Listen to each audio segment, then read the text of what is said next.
Joy Guru to everyone. I would like to begin with a Vedic verse that goes, Ya Devi Sarva Bhuteshu Shanti Rupena Sangsthita. Ya Devi Sarva Bhuteshu Shakti Rupena Sangsthita. Ya Devi Sarva Bhuteshu Matri Rupena Sangsthita. Ya Devi Sarva Bhuteshu Buddhi Rupena Sangsthita. Namastashvai, Namastashvai, Namastashvai, Namo Namaha. This ancient Hindu verse means the Devi, who is the divine epitome of womanhood, is the personification of the universal mother. She is the embodiment of power, peace, and intelligence in all beings. I worship her with all devotion so that she blesses me with happiness and prosperity. The Hindu tradition considers women as the vessels of Shakti, the power, which is the divine feminine, which is to be respected, to be revered. In the Bible, it is said, older women as mothers, younger women as sisters in all purity. In Islam, it is often considered that heaven lies under the feet of the mother. That is exactly what motivates me to talk about the topic I'm going to present today, which is empowering women in the light of Sri Thakur. Women's empowerment broadly refers to the process of increasing women's access to control over the strategic life choices that affect them and access to the opportunities that allow them to fully realize their capacities. Women's empowerment as an economic, political, and socio-cultural process challenges the system of sexual stratification that has resulted in women's subordination and marginalization in order to improve women's quality of life. And we indeed have some glorious examples around us of women marching ahead, uplifting herself and others. Be it the pop icon Madonna, who is known for pushing the boundaries of what was acceptable for women in the entertainment industry, or Serena Williams, who is unanimously hailed as the greatest female tennis player and maybe athlete of all time. The latest of them being Kamala Harris, who made history by being the first American Indian woman elected as the Vice President of the United States. Indeed, a commendable representation of the woman who is fearless, independent, vocal, and ambitious. But we must also understand that women's empowerment is related to the concept of gender.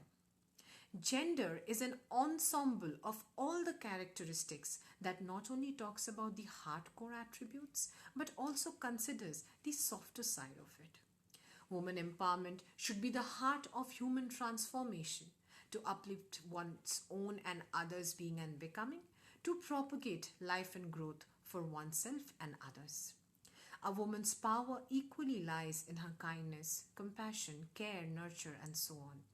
Greatest example of such an empowered woman is Mother Teresa, who was an inspirational spiritual figure and served the society till her last breath. What about Sharodama, who was an absolute role model of womanhood? Our very beloved Shishi Boruma, who is an epitome of an empowered wife and mother. Shishi Thakur once said, Shishi Boruma is the manifestation of Thakur decked up as a woman. This is the kind of importance and respect he showed to his beloved wife. In one of his letters, Thakur says to Boruma that he has nothing to teach her, as she is all-knowing and most caring. Rather, he has a lot to learn from her. The kind of love and respect Thakur had for his mother is another glaring example of revering and celebrating women. In the West, feminism in the 21st century seems to have morphed into something very distasteful. It is suddenly about man-hating, male-bashing, a venomous entitlement-driven identity politics. Activists are waging battles for higher treatment of women based on entitlement rather than merit. They deny considering the fact that men and women are different. They are not supposed to be the same. Each has their own existential purpose and marries perfectly into the other. They can be rightly called equitable, but never equal. In this pursuit of equality of income or outcome, we are observing a reversal of the gender balance when the women are becoming harder and the men softer and often ashamed of their inherent masculine power. And when a woman is forced to be the man, she is unable to be her true self. In contrast, When you look in the East, Indian women are an embodiment of Shakti, the power, at its highest elevation.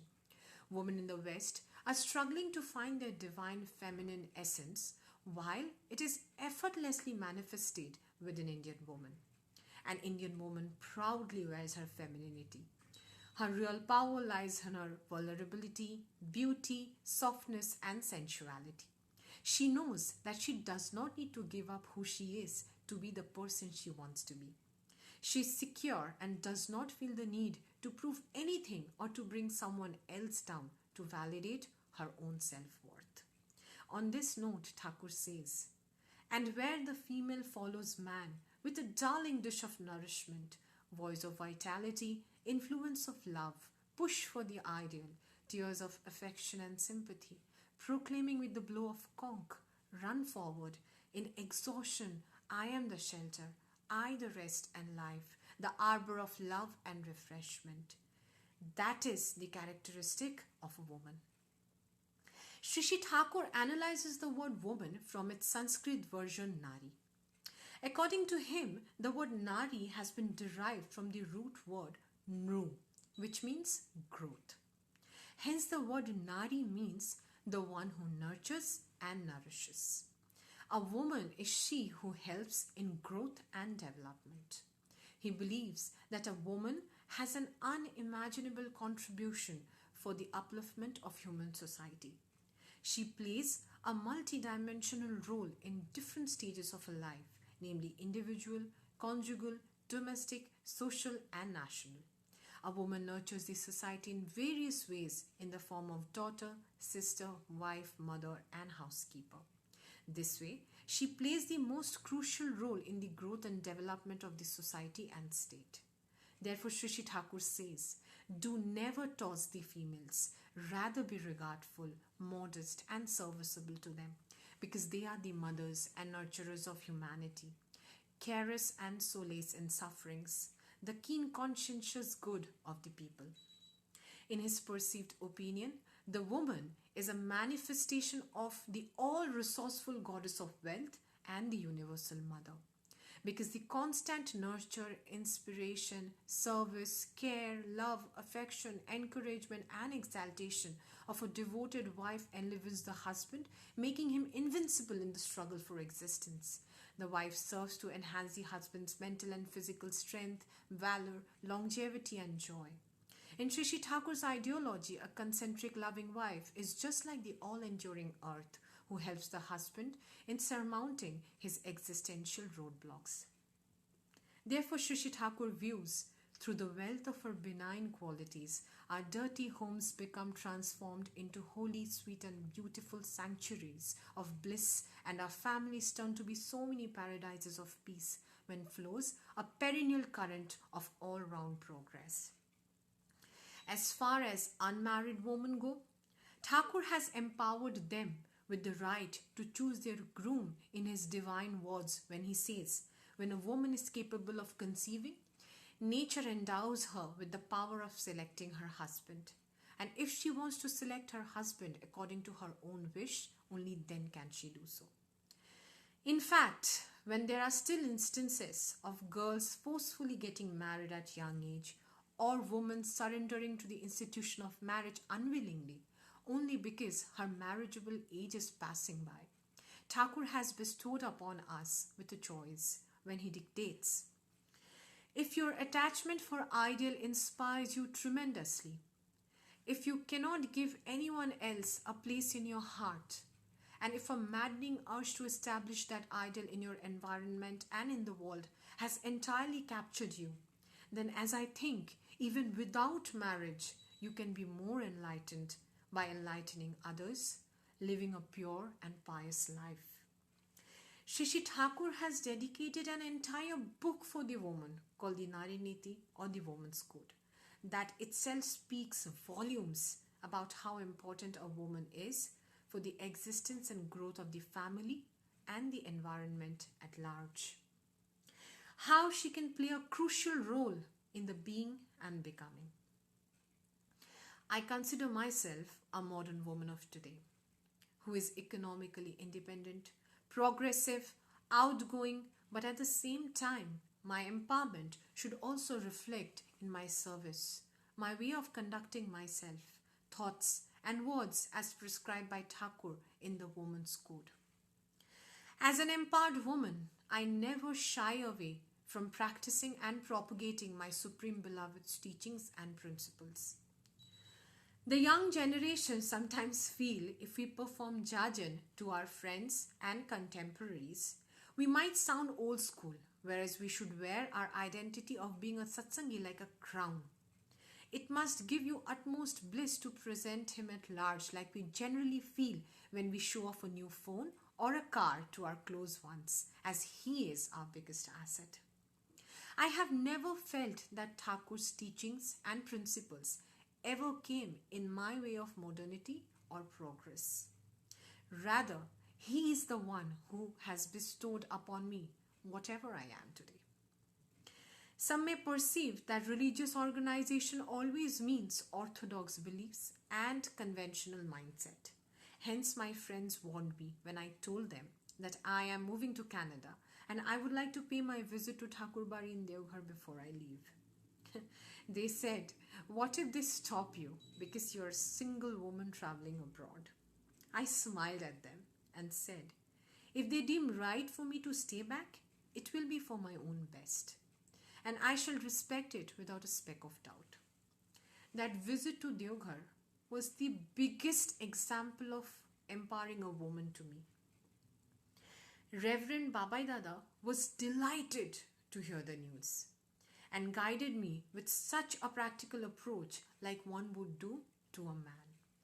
He advised me to mature my hands at driving, to be the best at what I do, and do as much Thakur's work as possible. When I narrated my experience to my friends, they were shocked by the progressive approach and were bound to accept that the narrow-mindedness was indeed in their thoughts. Today, I feel privileged to present myself and my views in a global platform like this amidst so many learned and significant members of the Satsang family. These too makes me feel empowered as I'm able to speak my mind without any gender shackles. Self-awareness and spiritual empowerment hold the key to freedom and raising the status of women in the society. Economic independence and financial security that comes with it undoubtedly imparts self-confidence to a woman. However, if the woman is not well equipped with self-awareness and an ideal-centric environment, it is difficult to sustain the confidence that comes with good education and a good job. Complexes will keep haunting us. This is the reason why it is not uncommon to find well-qualified and well-educated women holding powerful jobs, weakening and losing their self-esteem when faced with a difficult mother-in-law at home or an unreasonable employer at work. Spirituality is all about awakening the consciousness that we all humans have been gifted with. The consciousness that an idol-centric life provides us to recognize the truth about self, about the relationship of self with the people and the nature around. I would like to conclude with an urge to all the empowered women out there to come ahead and contribute to Thakur's work shoulder to shoulder with the men. Strive towards making this world a better place. The prime factor in satsang is the untottering adherence of the individual to the idol. Thakur longs for each to fulfill, protect and nurture him with service and acquisition in a concord with the environment, so that every being, by dint of his own labor, may keep his own existence intact and expanding, and so move upward on the eternal road of evolution. Then no man will ever feel that he is helpless, shelterless or poverty-stricken. Then every individual can say with head raised high and shoulders squared, I am everyone's and everyone belongs to me. Let us contribute towards his glorious vision as women, as the carriers of power, because empowered voice matters. Joy Guru.